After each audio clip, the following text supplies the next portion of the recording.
Bienvenidos a Rosario de Memoria, ciudad de Rosario, cuna de íconos y de arte. Junto a un invitado distinto en cada emisión nos acercaremos a sus escritores, arquitectos y artistas. Rosario, la ciudad del río que no tuvo fundador, es el lugar donde generación tras generación se congregan los talentos. En este episodio, el psicólogo, crítico de arte y coleccionista Richard Hernández nos invita al mundo del arquitecto, artista y escritor Lázaro Diakovich.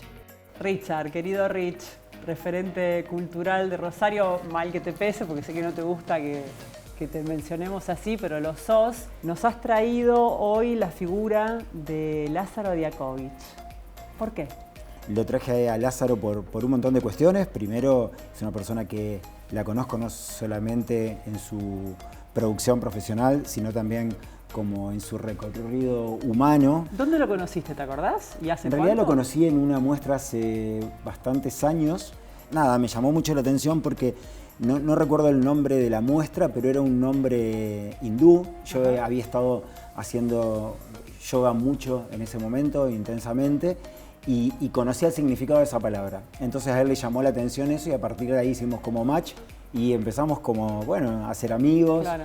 O sea, vos conociste a su obra en paralelo con su él. persona, Claro. sí. Que es algo que me pasa mucho en la ciudad. Ajá. O sea, por eso digo, es una ciudad que después se transforma en una villa, en un pueblito donde nos cruzamos, donde salimos a caminar y es inevitable que no nos crucemos con un amigo y que generemos cosas. Me parece que Lázaro nuclea como muchos aspectos de la vida de un ser humano.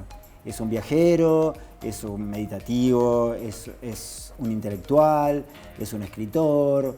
No sé, creo que tiene muchas vidas en una.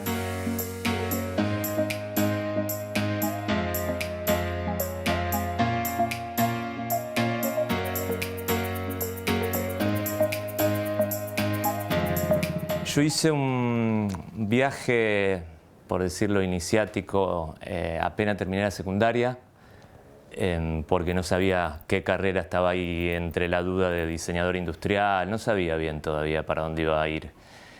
Y hice un viaje con unos amigos a Europa por 2 meses y Nueva York, y dije, esto es lo que quiero. O sea, no me importaba estudiar, lo único que quería era viajar. O sea, que ya empecé la carrera de arquitectura medio queriendo no hacerla. De hecho, el primer año empecé a mitad de año, porque me fui de viaje otra vez, solo ya, y volví a mitad de año. Así que mi carrera de arquitectura, que me llevó 8 años, fueron más o menos entre ida y venida. Me tomaba la mayor cantidad de tiempo posible para aprovechar los viajes y amortizarlos. Así que bueno, mi carrera de arquitectura fue medio una mezcla de viajes y estudio. Cuando estuvimos en su casa taller, lo primero que me llamó la atención fueron esos botellones de agua puestos al sol. No entendí de qué se trataba, enseguida él de manera muy generosa me contestó y ahí capté que nos íbamos a encontrar frente a una persona que me parece un estudioso y un observador de un montón de cuestiones, no solamente en el plano de lo artístico. Contanos, si querés, brevemente de qué se trata eso del agua. Porque... Bueno, no, porque yo también lo consumo. Bueno, bien. Pero claro. Bueno, no, es poner agua al sol para que se carguen con fotones y se elimine también un poco, se evapore el tema del cloro. Así que, bueno, básicamente hace eso y después se carga con imán. Se imanta el agua, se le da como, se le aporta el polo que falta, digamos. Y bueno, eso hace que estemos un poco locos, básicamente. Pero creo que en Lázaro se ve muy palpablemente este entrecruzamiento entre los diferentes colores que hay en nuestra vida, ¿no? Esto de poner el romanticismo donde vive, lo que produce, los materiales que usa, los animales que tiene, las idas a la isla. Que viva en zona sur, se lo comentamos un poquito a la gente. Zona sur es un aspecto de una parte de una porción de la ciudad que estaba un poquito alejada del centro, que en otra época fue una zona muy pujante y realmente siento que es un lugar lleno de misticismo. Y este lugar salió un poco azarosamente. Es un lugar donde mi madre vivía acá a la vuelta. Esto es más sur todavía, más sur de esto te caes. Y me ofrecieron este taller, si me lo quería quedar, y bueno, hace 14 años que estoy acá. Y me sigue pasando lo que te decía antes, ese lugar del sur, mirando la ciudad y mirando esa visión periférica, le da una cosa de distancia que te hace ser más certero para mí a la hora de ponerte cualquier problema o situación que quieras darle profundidad, digamos. Esa distancia te hace ver las cosas con más claridad. Me gusta la mirada periférica de las cosas, los abordajes periféricos de cualquier cosa. Siempre me pareció que estar alejado y mirar nuestra ciudad o nuestro país desde afuera nos da una manera nueva de ver el lugar en el que estamos. Y con Rosario, que es mi ciudad y la conozco desde que nací, me pasó que pasé por muchas etapas, ¿no? Primero conociendo otros lugares, decir, esta ciudad, ¿no? Empezás a ver lo bueno de las otras y lo malo de esta.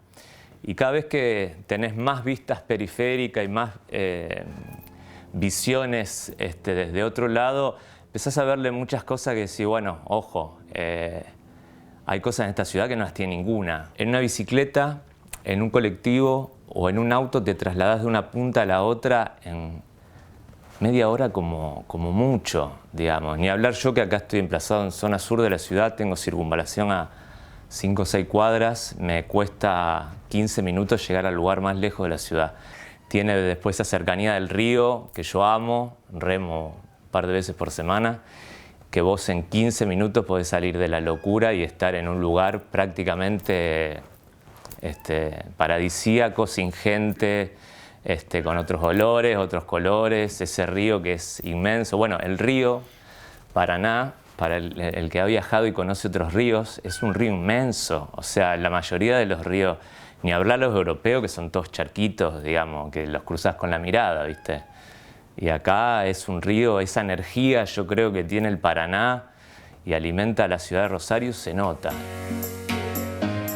Mucha gente del interior venimos a veces, y más en otra época, con frustraciones o con deudas pendientes de nuestra identidad y de un montón de cosas, y llegamos a Rosario y nos recibe como recibe a todo el mundo, con los brazos abiertos, y creo que esa es también la clave de por qué hay tanto talento en Rosario. Creo que muchos de los que habitamos esta ciudad venimos de lugares muy pequeños, a veces más conservadores, a veces frustrantes, si se quiere, y llegamos acá y uno encuentra esa libertad que le permite crear, que le permite ser quien uno es. Creo que en ese punto hay que permitirle a Rosario que grite desde distintos lugares su identidad, una identidad que es distinta. Bueno, ahora ha habido como una reivindicación al hablar rosarino, ¿no? A esta cosa nuestra por ahí de cada tanto comernos las heces con andá pa' allá bobo de Messi, claro, que como que instaló, bueno, sí, nos comemos las heces, ¿sí? Pero el tema es que no hay posibilidad que no lo hagamos, porque lo peor que nos puede pasar a un rosarino, que nos puede pasar, es que querramos ponerles heces donde no las pronunciamos. Ahí es cuando lo empezamos a embromar. Porque nos queda una S como muy extensa, sí, total, que no condice con la realidad. Entonces, bueno, está bien, sí, podemos parecer como, si se quiere, vulgares en esa decir cómo andá, pero son nuestras formas. Total. Y son nuestros modos. Bueno, y volviendo a Lázaro, creo que es una persona que ha podido entender eso, pero a la vez con una visión muy holística, muy del mundo. Cuando le preguntamos a Lázaro sobre su lugar en Rosario, él enseguida, al igual que tantos, dice, es el río. ¿Cuál es tu lugar para vos? Si tuvieras que cerrar los ojos y decir, Rosario es... Rosario son mis amigos. Ese es mi lugar. Es un lugar en el cual me siento muy cómodo. Es el lugar físico, sí, que me permite tener a mis amigos cerca. Ese es un aspecto de Rosario que es muy lindo, esto de la cercanía. Creo que el agua le aporta a la ciudad como esa cosa más relajada, poder ver el horizonte. No es algo menor, es un lugar que me da como ese vacío que necesito para llenarlo de mis cosas. No recuerdo el nombre, pero sí era una antropóloga en la facultad. Ella solía decir cómo se deprimían las oleadas de inmigrantes que venían, por supuesto que tenía que ver con las condiciones en las que llegaban, pero que también no estaban acostumbrados a asimilar el paisaje de llanura, el paisaje plano, esta cosa litoraleña que tenemos. Entonces les producía angustia el ocaso, el ver el sol permanentemente en un ocaso que no lo tenían en sus lugares de origen montañosos de Europa. Y eso siempre me quedó porque es cierto, evidentemente luego, generaciones venideras, nosotros lo hemos asimilado y eso se nos ha conformado como algo necesario y amoroso para nosotros. Sí, y por otro lado también pensaba mientras decías que el mayor número de rosarinos o de personas que habitamos esta ciudad, lo que vemos es el amanecer, no el atardecer. El atardecer queda como para menos cantidad de personas, digamos. Es cierto. La mayor cantidad de personas vemos salir el sol. Y como simbólicamente creo que eso marca siempre un inicio, una posibilidad. Ese pasaje a una cosa nueva, convengamos que tiene todo lo anterior que no se puede borrar. O sea, por más que uno encare una cosa nueva, lo encara con todo lo otro aprendido. Como decía un amigo, pintaba muy rápido, Eduardo Contiza, decía, Edu, ¿cuánto pintaste este cuadro? En 3 días, me decía. Yo le digo, 3 días nada, a mí me llevó un mes pintar. Me dice, no, a mí me llevó toda la vida hacerlo en 3 días, ¿no? O sea que esos 3 días, no es que son 3 días, son 3 días de una persona que pintó durante 50 años.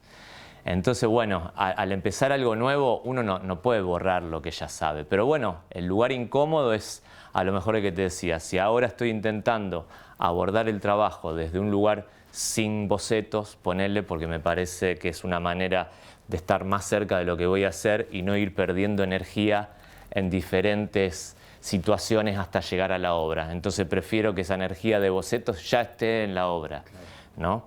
Con eso estoy trabajando hace prácticamente 3 años, pero ya ahora estoy pensando volver atrás y arrancar otra vez desde la parte más racional de, bueno, a ver cómo lo voy a armar, buscarle una manera más de arquitectura, ¿no? Por la manera de composición. Entonces, bueno, me vuelvo a poner en un lugar incómodo. Y siempre la vuelta es otra, porque uno puede volver, pero bueno, después que pasaron muchos años haciendo otra cosa, siempre uno vuelve desde otro lugar. Entonces ese abordaje es incómodo porque uno lo está haciendo por primera vez y te es más fácil seguir haciendo lo que ya venís haciéndolo hace 3 años. Ni hablar si encima eso es un éxito, por decirlo entre comillas, que gustó y lo vendés bien, ¿no? Entonces vos decís, bueno, pará, hagámoslo un poco más. Bueno, no se puede hacer un poco más. Hay un momento en que uno tiene que pasar a otra cosa, si no quedarías en un loop de autoengaño, digamos, como descubrir una receta que sabes que funciona y perpetuarla por siempre. Tenía un profesor en arquitectura, un japonés, que era muy bueno, y él, antes de abordar el proyecto, te hacía estar meses dándole vuelta, suponete esa obra, ¿no? Que es medio un sol. Bueno, no ir derecho a cómo la voy a fabricar, cuál va a ser el material, qué dimensión va a tener, no. Investigás sobre el sol, pensás sobre el sol y después en un momento decantas solo y cuando ya estás ahí ya aparece sin estar tratando de que sea como uno piensa que tiene que ser. Pero porque ya estuviste dándole mucho vuelta al tiempo. Con el cuerpo me pasa lo mismo. O sea, trato de no imponerme situaciones, pero la verdad es que la técnica es la mitad y sin esa mitad no se hace nada. El hombre vino, digamos, para crear. O sea, la mano, como dicen los mayas, la mano es nuestro... Empecemos por la palabra, que es un paso anterior. O sea, la manera de crear que tenemos nosotros primera es la palabra, que sale de esa nada y se materializa, y con esa materialidad que tiene la palabra influimos, cambiamos gente, creamos cosas, creamos contratos, creamos amistades, creamos. Bueno, la mano ya sería una parte más de materializarlo físicamente, ¿no? No porque en la palabra no esté la materialización. Entonces la técnica siempre va a estar para hacerlo, porque si no, sin técnica no se hace nada. Yo lo que trato, como siempre, que esta dualidad esté en equilibrio, digamos. Esa es mi búsqueda, digamos, encontrar un equilibrio entre lo espiritual y la técnica. Y el cuerpo. Pero obviamente el cuerpo siempre trato de ponerlo a disposición de lo que viene de no sé dónde. Yo trabajo en series y mi manera siempre es, bueno, cuando encuentro algo, no me basta con solo una pieza, porque necesito ver muchas de esas posibilidades, hasta un momento que ya las acabé y sería empezar a repetirme. Entonces cambio, me vuelvo a poner en un lugar incómodo, decir, bueno, y empezar desde nuevo. Y esto que vos decís fue un momento en que empecé a sacar recursos hasta llegar a 3. Que es el 3, el número que todo lo crea, digamos, el primer número creativo. Entonces trato de, con esos 3 recursos que voy a utilizar, de una manera minimalista, ¿no? Para la arquitectura, sería sacarle el mayor recurso posible. Digamos, vos con 3 materiales podés hacer una cosa, podés hacer una muy compleja, digamos. Esa complejidad a la que llegás con pocos materiales, creo que es la que le da una fuerza casi aplastante, porque no hay interferencia. Tenemos por delante un montón de obra que aún él no ha bajado, como dice, ¿viste? Que ha jugado con esto de la tensión que maneja con la técnica, del apartarse un poco, pero que también la necesita, pero luego sentirse libre como para que fluya y que su cuerpo finalmente termine siendo como un canalizador de esa obra que está por venir. No produce desde la cabeza, digamos. Me parece que si se quiere, tampoco desde el cuerpo. Ahí hay algo como que se impone desde un lugar como mucho más energético. Siento que aparece algo de Dios ahí, ¿no? En la forma que cada uno tenga de Él o quiera pensarlo. Aparece algo del orden de la divinidad, de eso que es mucho más que nosotros. Digamos, la obra de Lázaro es mucho más que Lázaro. Y no porque Lázaro sea poco, sino porque un artista, al menos como Lázaro, está al servicio de algo que es mayor que él. Y eso es algo que a él lo hace grande. Total. Las 3 novelas que escribí, intenté trabajar de la misma manera que venía trabajando los cuadros, que es empezar a escribir sin saber a dónde ir. Creo que lo primero que soy, antes que nada, es lector. Por eso. Pasé por religiones, mucha literatura, física, matemática. Me muevo ahí y siempre me sigo moviendo en ese ámbito. Y creo que fue mi primer manera de viajar. Uno, estando en un lugar, sin moverse, puede estar en la India profunda, o no sé, hablando de filosofía con los alemanes, o viajar. Indudablemente los viajes, que son un lugar en el cual uno no lleva ni sus pinceles ni sus lienzos, más que algunas libretas para hacer dibujo, era escribir. Lo que tiene la India es que es un lugar muy atemporal, porque hay lugares que realmente estás exactamente igual que hace 5.000, 7.000 años atrás, digamos. Mirá que había viajado mucho. Pero llegué ahí y me partió el alma en 2. De hecho, fui 3 veces más. O sea, planificaba todos mis otros viajes para terminar 2 meses en la India. O sea, me iba a Tíbet, pero volvía a la India, me iba a Camboya, Tailandia, Vietnam, volvía a India. Siempre era como que no me imaginaba sin pasar por ahí. En India escribí mucho y seguí escribiendo, escribiendo, y en un momento en Japón me quedé un mes solo en Tokio y vuelvo a escribir y me doy cuenta que todos esos personajes que había escrito eran el mismo personaje. Y ahí, ese mes, fue en el que le di forma a ese primer libro. Me di cuenta que solo me faltaba atar unos cabos entre digamos, secuencia y secuencia para que todo estuviera unido. En relación a su literatura, que también es muy interesante lo que él explica, claro, no podía llevar sus pinceles en los viajes y fíjate cómo evidentemente necesita expresar y canalizar su arte en todo momento, porque al no poder pintar en esos viajes eternos se pone a escribir y termina dándole cuerpo a una primera novela que luego se convierte en una trilogía. A lo mejor podremos tener alguna vez algún Lázaro simplemente escritor. Quizás alguna vez tengamos un Lázaro que no haga más nada, que es como el punto de concentración total de todas las fuerzas, que sería la quietud. Es muy probable. Si yo veo en retrospectiva toda su obra, siento que es una obra que cada vez es más despojada, que cada vez es menos, que cada vez está más alineada con algo de otro orden, digamos.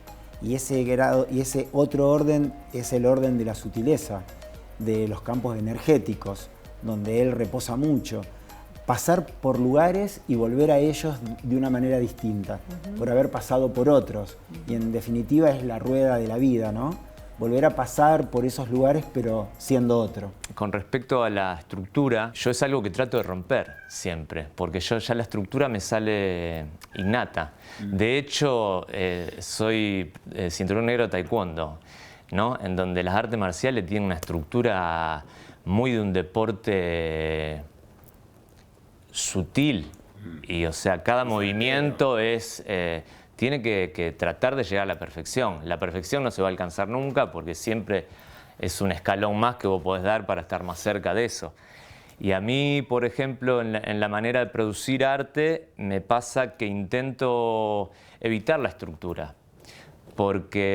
Primero porque uno va aprendiendo cosas de sí mismo que no son igual para todos, digamos. Si uno trabaja en cualquier cosa durante 10.000 horas de trabajo, se llaman, que son aproximadamente 5 años, 8 horas por día, se vuelve un experto.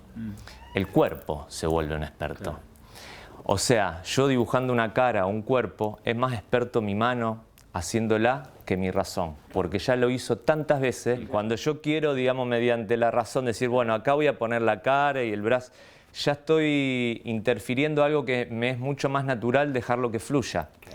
Entonces, cuando la estructura también es muy fuerte, te cuesta poner en ese lugar de incomodidad, porque lo más natural sería entrar por la estructura y no por esta parte más mediúmnica, por decirlo, ¿no? En donde, bueno, la cosa baja y vos estás a disposición, tu cuerpo, técnicamente, esa mitad entre mitos y logos, ¿no? Está a disposición de qué es lo que va apareciendo.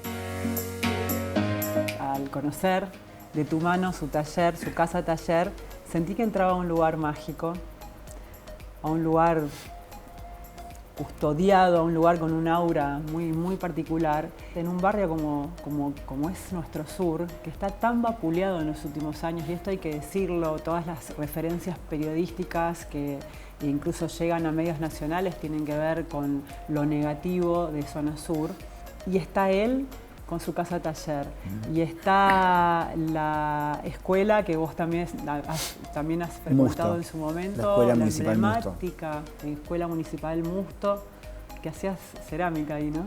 Perfecto. Está también un poquito más acá la Vigil. Digo, qué lindo también es que reconozcamos y valoremos toda esa zona y podamos poner la apreciación positiva, claro, ¿no? Bueno, el arte aparece ahí como un lugar también de resistencia, absoluto, ¿no? Richard, gracias por estar acá en Rosario de Memoria, por habernos acercado a la obra, a lo que es la persona de Lázaro Diakovich, y te queremos de vuelta. Bueno, muchas gracias a ustedes por la invitación y voy a estar acá cuando me convoquen. Gracias.